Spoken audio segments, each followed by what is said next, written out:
What's up guys, welcome to another video. Today we're going to be talking about some really strong looking masteries that I haven't really seen many people talking about. Now, I know that a lot of people have been talking about like the instant leech masteries and things like that, ones that look really strong immediately and caught people's eyes, but there's a few in this list and there's a lot of new masteries being added, so you have to kind of look through them and scour which ones you think is going to be good, but there's a few here that look really good, so let's take a look. Alright, so we're starting off with the armor and energy shield masteries, and it's this one here in particular. 10% of armor also applies to chaos damage from hits. Now, the reason why Juggernaut is so tanky at the moment is because of the node that gives you 8% of armor applying to elemental damage from hits. And of course, the most dangerous damage type in the game is elemental. Most of the things that kill you is elemental, so obviously that's why that's so strong. And at first glance, you may think that 10% of armor applying to chaos damage hits is not that powerful because there's really not that many chaos damage hits in the game. A lot of it is combined with other damage and it's a lot of damage over time and things like that. But realistically, this can actually be used to be really beneficial to you if it's applied in the correct way. There are things like Divine Flesh and Incandescent Heart, for example. If you use those two together, you'll be taking 75% of elemental damage from hits as chaos. And you can then scale your chaos resistance, and then the damage from those hits will go through your chaos resistance first, and then the 10% of armor will be kicking in, and that's going to be really strong for mitigating a lot of that elemental damage incoming. It's also great against penetration. This is a really strong combination.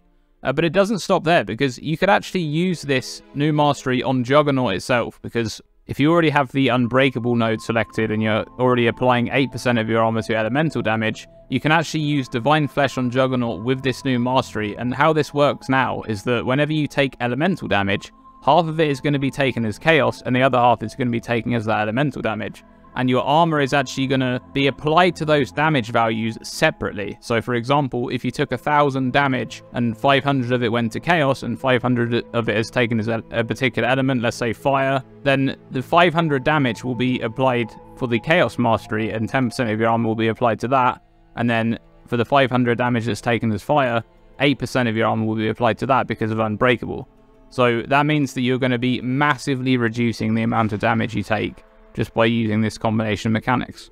And that's just a really strong mastery, I think. Particularly the Divine Flesh and Incandescent Heart combination. That can be used on any class, any ascendancy, as long as you have enough armor to take advantage of that. It's going to be a very strong way of mitigating damage. So that's just a great mastery. And next up we got the armor and evasion masteries, and it's the immune to poison while equipped helmet has more evasion than armor, and immune to bleeding while equipped helmet has more armor than evasion. Now generally this is just a very good node, obviously, because being immune to poison or bleeding is just a great advantage to have, especially bleeding is very dangerous. But I think the question here is whether if you're equipped with a pure armor helmet, does it work, and a pure evasion helmet, does it work? It should do, because obviously, you know, by definition, your helmet does have more armor than evasion if it has only armor. We'll have to wait and see if this works, but that's just a great mastery, and I can see a lot of builds picking that one up. And then there's the caster masteries, 6% increased cast speed for each different non-instant spell you've cast recently.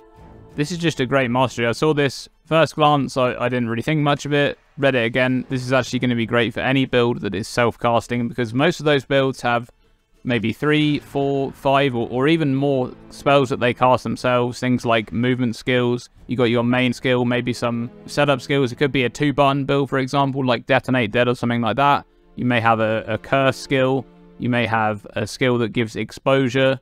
We're talking about like 4, 5, 6 different skills, so this is going to give a ton of increased cast speed for that build, and that's just a great mastery. And next up, the Elemental Mastery. Hits have 25% chance to treat enemy monster elemental resistance values as inverted. Now, I have to admit, when I saw this, I was like, what is that? There's actually a special interaction I want to mention with this particular mastery and the skill Hex Blast, because Hex Blast has a line that says, chaos damage with hits is resisted by lowest resistance instead. Now, I couldn't really find any other use cases for this mastery. I'm sure that other people will find ways to use it, but with Hex Blast, what this means is, let's say you're using Hex Blast normally in a hit-based build, and you're using Despair to lower monster chaos resistance. Let's say that the enemy monster has -10 chaos resistance. every hit where this mastery doesn't proc, you're going to be dealing damage as if the monster has -10 chaos resistance. Then when this procs, let's say the monster is a boss and it has 50% elemental resistance.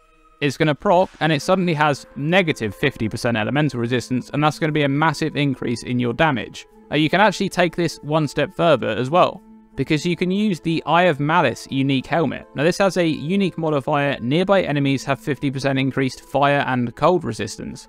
Now usually how you use this is you'd get the enemy into a large amount of negative fire or cold resistance, and then that would further scale into the negatives using this helmet modifier.